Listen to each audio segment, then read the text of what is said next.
Okay, so now I've tightened all 4 screws, and I actually, after I got these lower ones tightened, I backed these out. I did the silicone, again, just a personal preference. You don't have to do it. And now we're ready just to put the game back together again.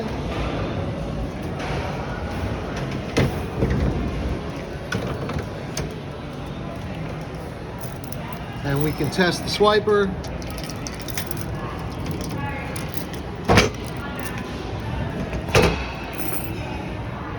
So you can see that not only can you do your magnetic stripe, but you can also do the touch.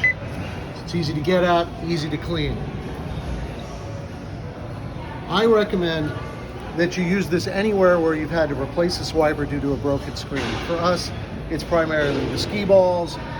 We've seen a couple other instances that surprised us. For instance, in the photo booth, they hold their drink above the swiper and they're drunk, they drop the glass, it falls right onto the screen of the swiper and they break it. So you'll be able to figure out pretty quickly where you need these.